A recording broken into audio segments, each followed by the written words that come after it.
Quando a chuva começou a subir pelo forro e a luz da lamparina tremulou, Marcelo pensou que o que precisava salvar dali eram papéis sem valor e fotos amareladas. Ele não sabia que, entre as roupas e as joias da Júlia, havia 3 pedaços de papel que iriam abrir uma ferida que parecia ter se fechado para sempre. As gotas desenhavam mapas nas caixas enquanto ele sacudia o pó da casa vazia. Fazia 2 anos desde o enterro. Fazia 2 anos que as conversas pela manhã tinham desaparecido. Fazia 2 anos que os meninos, André e Lúcio, cresciam com a presença de uma ausência. Marcelo passou a mão num vestido, sentiu o cheiro de talco e só então viu o envelope escondido no fundo. O nome no remetente era curto: João. Havia tinta tremida na abertura. Ele abriu com dedos que não tremiam de frio, mas de algo mais antigo. A primeira linha que leu foi simples, uma declaração que parecia pedir mais do que as palavras davam. Júlia, lembro do nosso encontro como quem guarda um último sopro. Aquela frase soou como uma sentença. Sopro? Encontros. Marcelo repetiu em pensamento. As palavras seguintes, rápidas. Quando você sai da casa, lembro de tudo. Quando você volta, tenho medo de falar. Havia notas que falavam de encontros, horários vagos, promessas recorrentes. Não era necessário muito para que a cabeça de Marcelo começasse a costurar o pior. Ele sentou-se à beira da cama com a chuva batendo no vidro e por um momento se viu velho diante de um quadro em que Júlia sorria. Ela me traiu, pensou.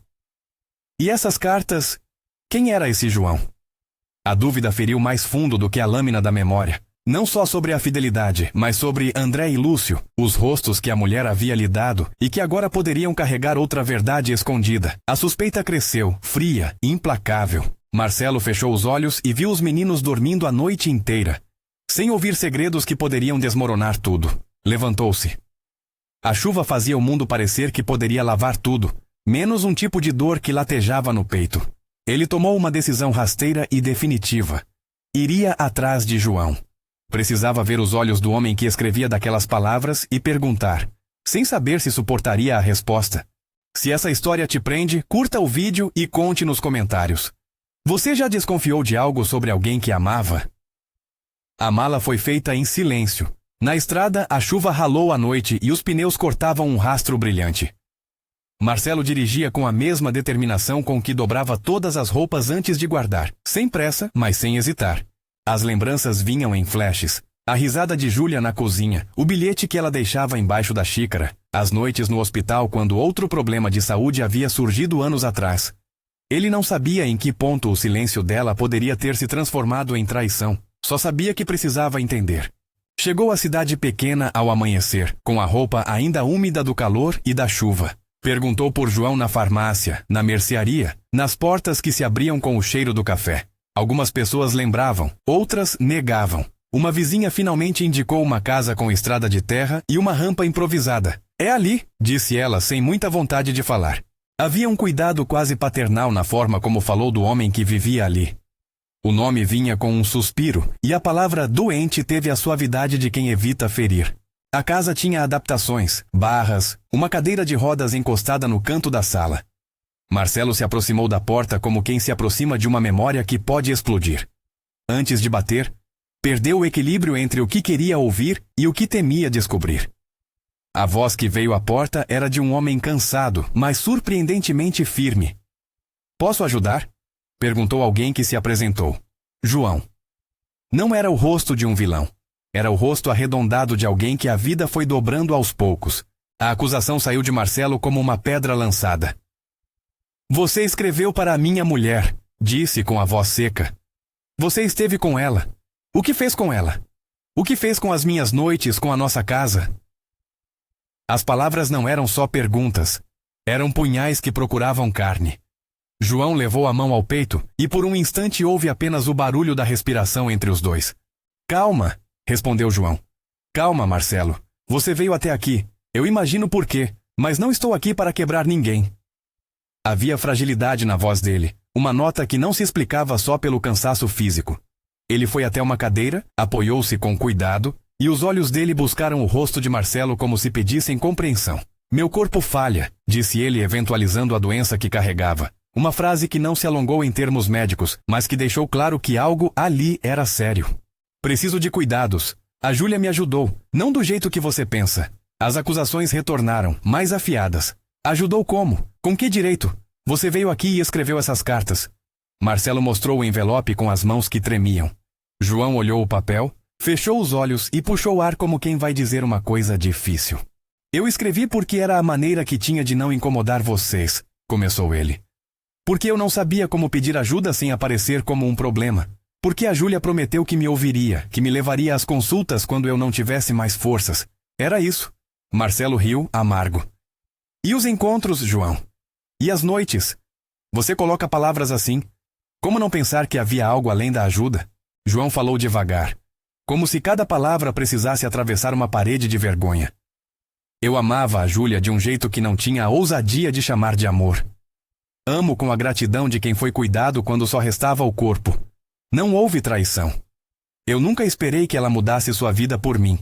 Eu esperava que ela usasse seu tempo para esconder minha fraqueza, não o contrário. Ele respirou fundo e tirou uma pasta de dentro de um armário. Ela me pediu para guardar essas cartas e depois me pediu que, se algo acontecesse com ela, eu as devolvesse a alguém que pudesse entender. Se eu tivesse te mostrado antes, te teria feito sofrer em vida. Ela achou que te poupava. João entregou a pasta com mãos trigadas pela doença. Entre os papéis, Marcelo encontrou envelopes menores, as letras de Júlia, respostas que fora dada a entender que indicavam um envolvimento secreto. Marcelo abriu o primeiro e leu, à medida que as sílabas formavam sentido diferente do que ele havia imaginado. Trecho da primeira carta de Júlia, lida em voz baixa, pouco a pouco. Meu marido não precisa saber tudo agora. Ele me ama com uma fragilidade que me assusta, e eu não quero ser o motivo pelo qual ele desmorone. Você sabe o que é se sentir tão pequena diante do medo do outro. Vai comigo às consultas, porque comigo você não teme o silêncio. O som de cada palavra de Júlia reduzia a suspeita de Marcelo a pó, e ao mesmo tempo ampliava a dor. Ele sentiu que havia sido poupado por uma escolha que ele não escolhera. Sentiu-se excluído do direito de saber. A letra dela, arredondada e firme, traçava motivos sem expor a totalidade dos detalhes, porque ela própria havia decidido que a omissão era um modo de amar.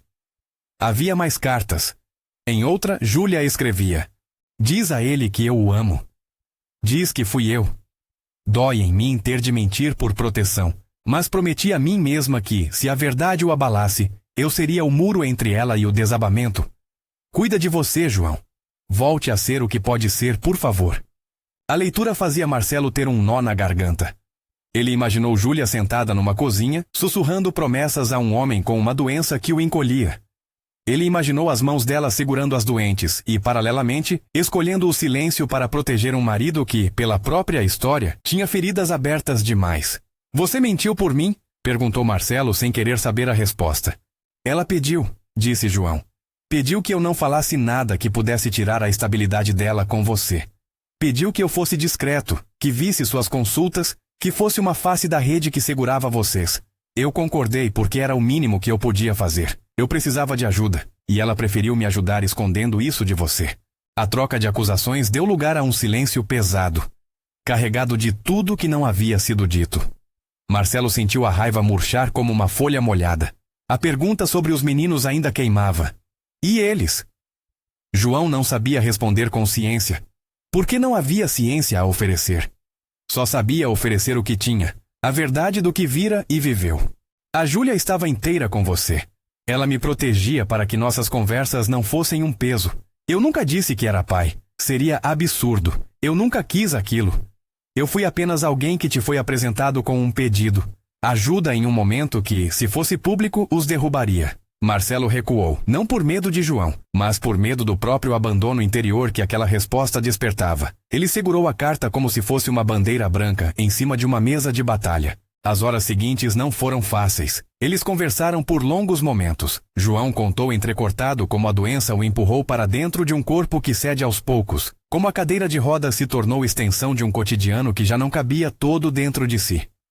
Falou com dignidade sobre as adaptações da casa, sobre as contas, sobre a vergonha de pedir. Marcelo, por sua vez, falou do luto que transformou as manhãs em monstros silenciosos, do medo de seus próprios filhos perceberem rachaduras no homem que tentava ser firme. Quando João colocou à frente as últimas cartas de Júlia, havia uma que ela terminava com uma petição que desmontou o resto da raiva de Marcelo. "Perdoe-me por não ter dito", dizia ela num trecho curto. "Perdoe-me por proteger de forma torta, mas juro que naquele esconder havia mais amor por você do que defeitos. Eu não traio, Marcelo. Eu escolhi ser abrigo para alguém que precisava tanto quanto nós precisávamos um do outro." Marcelo fechou os olhos. A leitura acabou sendo uma escada que o trouxe de volta para o abraço possível entre amizade e compreensão. As palavras de Júlia, tão dela, tão cuidadosas, funcionavam agora como um espelho que refletia atos de amor disfarçados em segredo. Aquilo não desfazia o sentimento de traição que ele sentiu ao ler a primeira carta, mas dava-lhe um novo mapa para entender o porquê do silêncio. Ele ergueu a cabeça lentamente e olhou para João. Não houve um perdão estrondoso, nem uma explosão de lágrimas. Houve um diálogo firme, de homem para homem, no qual Marcelo reconheceu que, antes da traição, havia uma intenção de proteger. "Você ajudou sem me dizer? Por quê?" perguntou ele, buscando mais humanamente do que acusatoriamente. "Foram as ordens dela", respondeu João. "Ela fez escolhas difíceis. Mesmo doendo, ela acreditou que te pouparia. Eu concordei porque não queria ser motivo de mais dor para vocês. Fui um homem que recebeu ajuda. Simplesmente isso." Ao final do encontro, o aperto de mãos foi mais do que um gesto. Foi o selar de uma promessa de visitas, de cuidados divididos, de uma amizade que poderia renascer de um entulho de confusões. Marcelo agradeceu. Não em voz alta como num agradecimento a um favor, mas com a coragem humilde de quem percebe que amar também é compreender decisões que ferem. No caminho de volta, Marcelo não ficou só. A cuidadora que havia auxiliado no momento da chegada, Laura, tornou-se companhia discreta. Ela ajudara João com a rotina e, ao ver o desfecho do encontro, ofereceu a Marcelo um café em uma lanchonete de estrada. Os olhos dela eram calmos, não inquisitivos, as mãos firmes. Ela ouviu sem julgar as partes que Marcelo quis contar, e quando ele falou pouco, ofereceu silêncio que não era vazio. Houve um momento simples num posto de estrada. Laura trouxe um copo de café. O menino dela entrou por trás com um sorriso tímido, e Marcelo sentiu algo leve nascer. A possibilidade de não levar todo o peso sozinho. A conversa com Laura foi leve, com palavras traduzidas em cuidado prático. "Você não precisa resolver tudo hoje." E em gestos que mostravam que alguém poderia estar ao lado dele sem pedir lugar no coração. No carro, as gotas ainda rimavam no para-brisa. Marcelo olhou para o envelope com as cartas no banco do passageiro e, por um segundo, deixou que o vento levasse a sensação de ter sido enganado. Não era simples. A história das cartas mudara. Doeram como pregos, mas passaram a ter sentido. A verdade que ele encontrou era dura e, ao mesmo tempo, libertadora. Era uma verdade feita de escolhas que ninguém lhe pedira para carregar, e de um amor que se manifestara em formas inesperadas.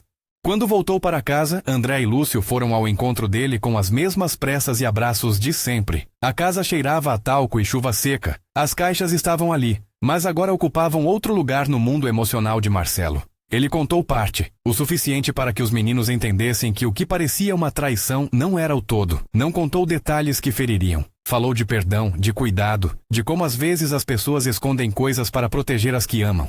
Nos dias que se seguiram, houve telefonemas trocados com João, visitas breves e promessas de ajuda mútua. Marcelo percebeu que o perdão não é um salto, é um caminhar. À noite, ele telefonou para a mãe de Laura. Agradeceu por ter uma mulher como ela na cidade que o ajudara a atravessar a tempestade. Laura mandou uma mensagem singela. "Se quiser conversar, eu estou por perto." Marcelo guardou aquela frase como quem ganha uma chave. Algumas semanas depois, em uma lanchonete de esquina, Marcelo e Laura riram de uma situação pequena. O menino de Laura escondendo o último pedaço de bolo. Foi ali, entre migalhas e café quente, que Marcelo percebeu que o recomeço, quando vem, costuma vir com simplicidade. Não havia pressa para namorar, nem promessa de futuros dramáticos, apenas passos pequenos, possíveis. O que restou daquelas cartas foi algo precioso e ambíguo. A lembrança de que o silêncio, às vezes, é arma de proteção, e às vezes é um erro que dói. Júlia escolhera poupar um homem que amava. Essa escolha custou-lhe a transparência que poderia ter evitado muitas noites de angústia. Ainda assim, a intenção dela transparecia nas linhas e em cada gesto que João descrevera. Não era traição. Era um abrigo para alguém que sofria. Marcelo aprendeu devagar a separar dor de propósito. Aprendeu que as perguntas mais duras não sempre têm respostas que limpam a alma, mas que a verdade, quando vier, ensina a reconstruir. Aprendeu a olhar para André e Lúcio com a mesma ternura de sempre, a dizer palavras que não exigiam provas para serem verdadeiras. Vocês são meus filhos, sempre foram. Ele não precisava de confirmações para amar, precisava de coragem para perdoar. E no fim, quando a chuva voltou a cair numa tarde de primavera e as caixas foram reduzidas a uma memória que não mais apertava o peito, Marcelo olhou pela janela e sorriu com uma tristeza amena. Havia espaço, de novo, para o riso e até para a possibilidade de novas histórias com pessoas como Laura que aparecem com café e silêncio atento. Ele entendeu que o amor não é propriedade exclusiva de uma verdade, mas um movimento que pode proteger e, por vezes, ferir, e que o perdão é o ato que nos permite seguir. Você acha que às vezes o silêncio é um gesto de amor? Se essa história tocou você, inscreva-se, compartilhe e conte nos comentários o que faria no lugar de Marcelo. Obrigado por assistir.